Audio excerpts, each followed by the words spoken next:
Yeah, it was a very ordinary Tuesday evening. My daughter and myself had just finished having something to eat, and she went upstairs to do her homework. I came into the study to just finish some emails for the day. Then suddenly I became aware of the dog barking quite aggressively, which was unusual. So I went out to see what was alarming him. Didn't see anything, poked my head out the back door, nothing there. Came back in, came into the study, was just finishing some emails, made a note of the time because I was just about to start watching EastEnders. Turned round in my chair and there was a guy in a balaclava, dressed in dark clothing, pointing a shotgun at my head. Initially I thought it was some sort of joke that someone was playing a trick on me because it was such an unreal thing to happen. But then he spoke and he just asked me where my safe was. He assumed I had a safe. And then obviously I realised, gosh, this is really happening. My initial reaction was fear for my daughter because she was in the house and I had no way of knowing exactly where she was, what she was doing, if she might appear at any second. So I was determined to just do what he wanted, get him out of the house so that I could protect my daughter. Obviously he asked me where I kept my jewellery and I showed him, and he made me kneel down on the floor while he was emptying the contents and told me to put my hands behind my back and then cable tied my wrists and told me to keep looking at the floor. He was talking in a very aggressive manner, threatening in his gestures, but without actually physically being violent. When we went upstairs, we could hear my daughter on the telephone, so I was just praying the whole time that she would keep chatting to friends and not hear me, not hear anything that was going on. After he'd taken everything that he could find, he again listened out for my daughter, who thankfully was still on the telephone, and then just found a place in the house to put me, which happened to be on a sort of ground floor, again quite far away from my daughter, so she couldn't hear anything. He then made me kneel down, and then pulled my legs away from under me, causing me to bash my head on the floor. He then cable tied my ankles together and left me lying flat on the floor. He then said that I was not to move, that he was going to get my daughter. So of course at this point I was absolutely terrified that what he meant was he was going to find her, also tie her up and bring her to where I was, or worse, leave her somewhere else where I wouldn't be able to get to her. So I lay there for what seemed like an eternity, but the police said probably was a couple of minutes. And I thought, I absolutely can't stay here any longer, I've got to find out what's going on. Of course, by this time he had left the premises. He'd taken my car keys, he asked me where they were, and he took my car. I managed somehow to shuffle, get myself upright, and was screaming my daughter's name, but she was too far away that she couldn't hear me. So I thought, okay, well, I'm going to have to get myself out of this situation. She can't help me. Luckily there was a telephone in an adjacent room, so I managed to shuffle to where the telephone was, knock it on the floor, phone the police and alert them to what had happened.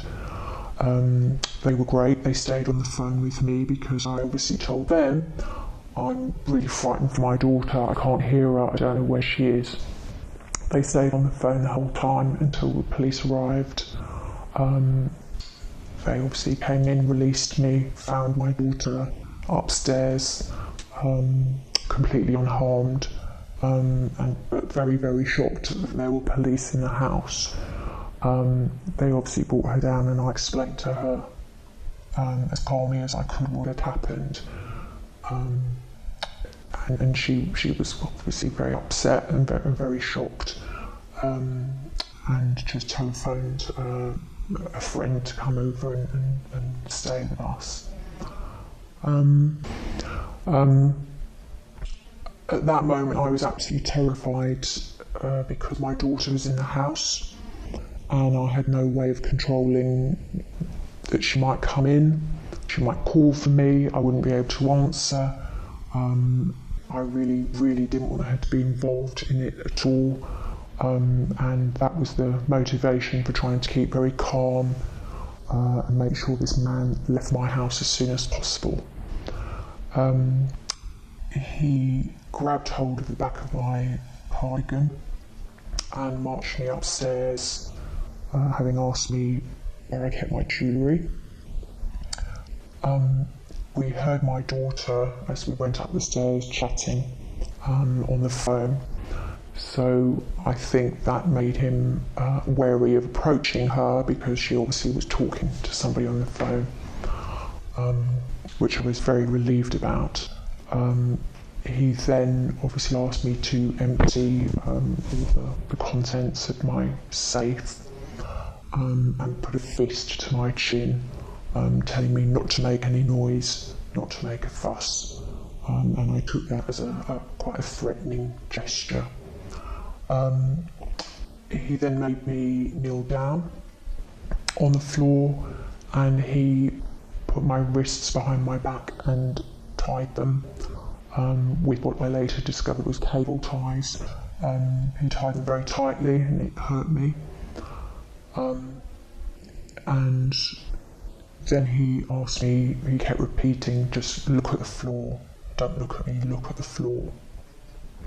So I was obviously trying to memorise his appearance as best I could from the little I could see while looking down.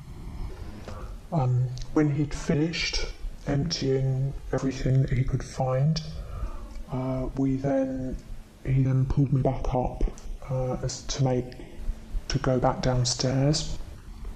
We could still hear my daughter on the floor above talking, thank goodness, so he didn't want to alarm her in any way. So we came back downstairs. He then asked me when my car keys were, so that he could leave in my car, and he took me down to an empty room, utility room in my house, made me kneel on the floor again, but then just quite aggressively pulled my legs away from me, causing me to bash my head on the floor, and then cable tied my ankles together as well. He left me there, told me not to move, not to make any noise, that he was going to get my daughter. So of course again I was frightened because now I couldn't move and I still didn't know exactly what her movements were, where she'd gone. He obviously must have said this as a threat to make me not move, so he had enough time to leave the house. I gave it what I thought was about 10 minutes, but probably was about a minute, and thought, I can't lie here anymore, I need to find my daughter to make sure she's safe. I managed to get myself upright, which was quite difficult with wrists and ankles tied together. I shuffled out of the room that he'd left me in and was just shouting her name to try and get her attention, but she just couldn't hear me. So then I made a decision that I needed to get to alert the police as soon as I could. Luckily there was a telephone in an adjacent room, so again after considerable effort shuffled into this room, knocked the floor to the phone and telephoned 999. The police kept me on the phone because I begged them to get here as quickly as possible because I just didn't know where my daughter was and if he'd done anything to her. When the police got here, they came in and released me and obviously searched the house looking for my daughter. They found her. She was very scared and alarmed as to why the police were in the house. They brought her downstairs and I just calmly told her what had happened so that she wouldn't be too frightened and she could see that I was now safe. In the hours that followed, I think I was just still a bit confused as to how and why it had happened. A bit nervous about going to sleep, worried about my daughter and the impact that it would have on her and how she'd be able to concentrate at school and focus. And it was actually my husband's suggestion that I went to see a therapist to see if there was something we could do to make the experience, to explain it in some way and make sense of it so that it wouldn't affect me in months to come. So I thought about that, and then after a couple of days realised, yes, I need to deal with this. I can't let this affect my life and my daughter's life. She needs to see that I'm strong and I can deal with it. So I did seek professional help, which was fantastic, but I had to go at least 4 or 5 times. And that in itself is quite a traumatic thing because you have to relive the whole experience in order to be able to cope with it, to stop you if you have a flashback. Obviously in the days that followed I had many flashbacks where suddenly I would just see this person appear, and the first time I was in a study on my own again afterwards, I just kept looking round all the time because obviously the last time I was there this awful thing had happened. But with the help of professional therapists, I think I've been able to come to terms with it fairly well. There are still times when I'm quite nervous, especially if I'm in the house on my own and I have to go outside and it's dark. I'm quite wary. I've never been a nervous person before ever in my life.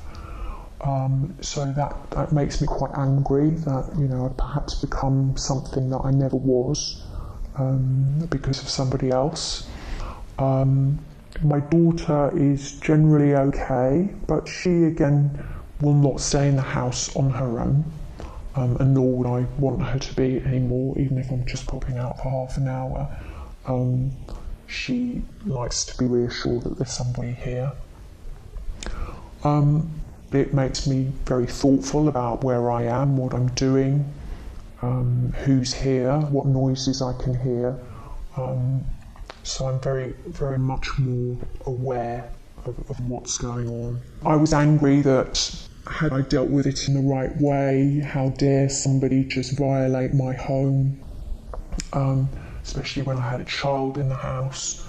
How dare they take things that are of great sentimental value to me, not necessarily particularly worth a lot of money, but things that symbolise points in my life. You can't recreate being proposed to again.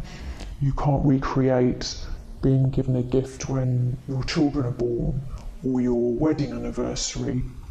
They're very special things that remind you of those landmarks in your life. And it's sadness for those things that have gone now and obviously won't see again. Angry that somebody just felt that they were things that they just were entitled to take. These people seem to think, oh well, you know, your insurance will cover it, so you've not lost out, but have no idea of the impact mentally on you that it has, the fear that it leaves you with, a fear that you never had before, a nervousness that you never had before. And it's those unseen scars, if you like, that don't go away. You just have to learn how to deal with them and not let them overtake your life. You don't feel the same in your home as you used to, which is another thing that makes me quite angry. I've always felt my home is my sanctuary, it's where I can relax, it's where I feel safe. Unfortunately, something like this makes you realise that you aren't safe wherever you are. However careful you may be, somebody is determined to violate your property, intrude into your life, then they'll do it, and they'll find a way to do it. And that's a really horrible and sad realisation. His attitude was quite arrogant. He made me feel angry, especially after he'd taken everything that I had. He used an expression that made me believe that it wasn't as much as he would have liked. Again, that made me really very angry because it was everything that I held dear, but to him it wasn't quite enough, or not good enough, or not flashy enough. So that arrogant attitude, that attitude of entitlement, of if I threaten you, you'll just have to do what I tell you to do, being powerless when somebody is pointing a gun at you, you have no power at all. You're completely at their mercy, and the best thing you can do is keep calm and just do what they want and get them out of your house.